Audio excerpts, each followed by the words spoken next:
എല്ലാവർക്കും നമസ്കാരം. ബേസിക് മാത്സിൻ്റെ ട്യൂട്ടോറിയലിലേക്ക് സ്വാഗതം. ഇന്ന് നമ്മൾ ഗണിതത്തിൻ്റെ ഏറ്റവും അടിസ്ഥാനപരമായ ആശയങ്ങളെക്കുറിച്ചാണ് പഠിക്കുന്നത്. നമ്പർ സിസ്റ്റമാണ് ഇന്നത്തെ വിഷയം. നമ്പർ സിസ്റ്റം എന്ന് പറഞ്ഞാൽ സംഖ്യാസമ്പ്രദായമാണ്. നമ്മുടെ പ്രപഞ്ചത്തിൽ നിരവധിയായ സംഖ്യകളുണ്ട്. നമ്മളൊരു ടെക്സ്റ്റ് ബുക്ക് തുറന്നാലോ അല്ലെങ്കിൽ ഒരു കലണ്ടർ നോക്കിയാലോ ഒരു ന്യൂസ് പേപ്പർ നോക്കിയാലോ അതിൽ വിവിധങ്ങളായ സംഖ്യകൾ നമുക്ക് കാണാൻ വേണ്ടി കഴിയും. അത്തരത്തിലുള്ള സംഖ്യകളെക്കുറിച്ചിട്ടാണ് ഇന്ന് നമ്മൾ പഠിക്കുന്നത്. അതിൽ ചില സംഖ്യകൾ ഇന്ന് പറയാം, ബാക്കിയുള്ളവ അടുത്ത ക്ലാസ്സിലേക്ക് ഞാൻ പറയും. ഇന്ന് നമ്മൾ പറയുന്ന പ്രധാനപ്പെട്ട സംഖ്യകൾ ഒന്ന് എണ്ണൽ സംഖ്യകളാണ്. എണ്ണൽ സംഖ്യകൾ ഒന്നാമത്തേത് എണ്ണൽ സംഖ്യകളാണ്. എണ്ണൽ സംഖ്യകൾ ഇതിന് ഇംഗ്ലീഷിൽ നാച്ചുറൽ നമ്പേഴ്സ് എന്ന് പറയും. നാച്ചുറൽ നമ്പേഴ്സ് എന്ന് പറയും. എണ്ണാൻ ഉപയോഗിക്കുന്ന സംഖ്യകളെയാണ് എണ്ണൽ സംഖ്യകൾ എന്ന് പറയാം. അതായത് 1, 2, 3, 4 ഇങ്ങനെയുള്ള സംഖ്യകൾ. ഈ സംഖ്യകൾക്കാണ് എണ്ണൽ സംഖ്യകൾ എന്ന് പറയുക. പൊതുവെ ഇതിനെ എൻ എന്നുള്ള അക്ഷരം കൊണ്ടാണ് സൂചിപ്പിക്കാറുള്ളത്. അപ്പോൾ n = 1 2 3 4 എക്സെട്ര എന്ന് നമ്മൾ സാധാരണ പറയാറുണ്ട്. നാച്ചുറൽ നമ്പർ അല്ലെങ്കിൽ കൗണ്ടിങ് നമ്പർ എന്ന് ആണ് സാധാരണ ഇംഗ്ലീഷിൽ ഇതിനെ സൂചിപ്പിക്കാറുള്ളത്. ഏറ്റവും ചെറിയ എണ്ണൽ സംഖ്യ 1 ആണ്. ഏറ്റവും വലിയ എണ്ണൽ സംഖ്യ ഏതാണ് എന്ന് ചോദിച്ചാൽ സംഖ്യകൾ ഇങ്ങനെ അനന്തമായി തുടരുന്നതുകൊണ്ട് ഏറ്റവും വലിയ എണ്ണൽ സംഖ്യ ഏതാണെന്ന് നമുക്ക് പറയാൻ വേണ്ടി കഴിയില്ല.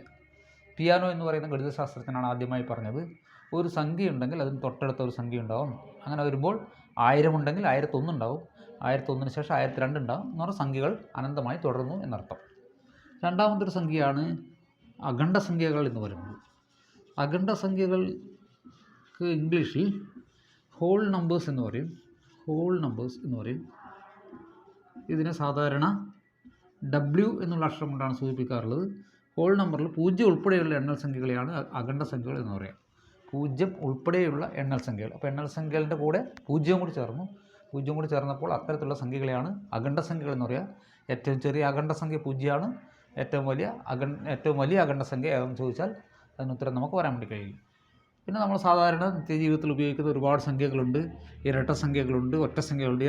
ഇരട്ട സംഖ്യകൾ എന്ന് പറഞ്ഞാൽ ഈവൺ നമ്പേഴ്സ് എന്ന് പറയും.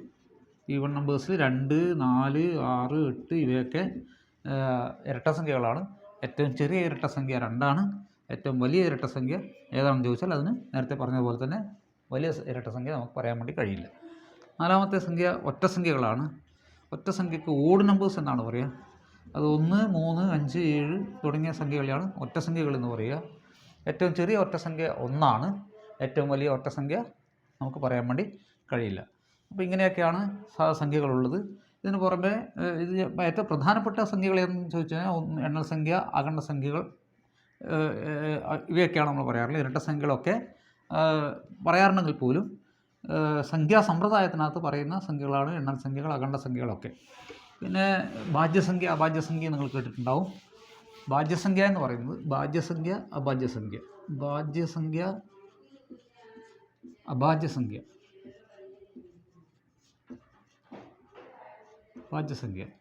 ഭാജ്യസംഖ്യക്ക് പ്രൈം നമ്പർ എന്നാണ് പറയുക ഇംഗ്ലീഷിൽ. മറ്റേത് കോമ്പോസിറ്റ് നമ്പർ എന്നും പറയും. കോമ്പോസിറ്റ് നമ്പർ എന്നും പറയും. ഭാജ്യസംഖ്യ എന്ന് പറഞ്ഞാൽ ഒരു സംഖ്യയെ എല്ലാ സംഖ്യകൾക്കും അതിന് അതേ സംഖ്യയും 1 ഒരു ഘടകമായിരിക്കും. ഉദാഹരണം 2 എടുത്തു കഴിഞ്ഞാൽ 2നെ 1 × 2 എന്ന് എഴുതാം. അപ്പോൾ 1 ഒരു ഘടകമാണ്, 2 ഒരു ഘടകമാണ്.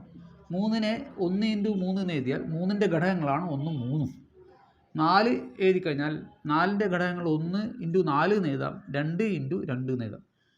അപ്പോൾ ഇവിടെ 4ന് 1, 2 ഈ 2 റിപ്പീറ്റ് ചെയ്തുകൊണ്ട് ഒരു പ്രാവശ്യം പറഞ്ഞാൽ മതി. 3 ഘടകങ്ങളുണ്ട്.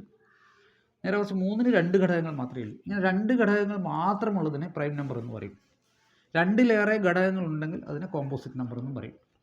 2ലേറെ ഘടകങ്ങളുണ്ടെങ്കിൽ ചിലപ്പോൾ 12 എടുത്തു കഴിഞ്ഞാൽ ചിലപ്പോൾ 12നെ 1 × 12 എന്ന് എഴുതാം, 2 × 6 എന്ന് എഴുതാം, 3 × 4 എന്ന് എഴുതാം. അപ്പോൾ 1 ഒരു ഘടകമാണ്, 12 ഒരു ഘടകമാണ്, 2 ഒരു ഘടകമാണ്, 6 ഒരു ഘടകമാണ്, 3 ഒരു ഘടകമാണ്, 4 ഒരു ഘടകമാണ്. 1, 2, 3, 4, 5, 6 ഘടകം 12 അപ്പോൾ 12 കോമ്പോസിറ്റ് നമ്പറാണ്.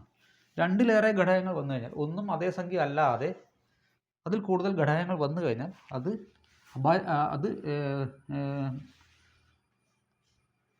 ഭാജ്യസംഖ്യയാണ്.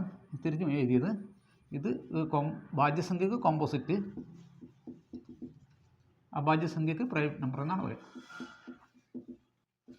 അപ്പം 2 ഘടകങ്ങൾ മാത്രമുള്ളത് അഭാജ്യ സംഖ്യ, 2ലേറെ ഘടകങ്ങൾ ഉണ്ടെങ്കിൽ അത് ഭാജ്യസംഖ്യ. ഇനി മറ്റുള്ള സംഖ്യകളെക്കുറിച്ച് നമുക്ക് അടുത്ത ക്ലാസ്സിൽ വീണ്ടും കാണാം. ഓക്കെ.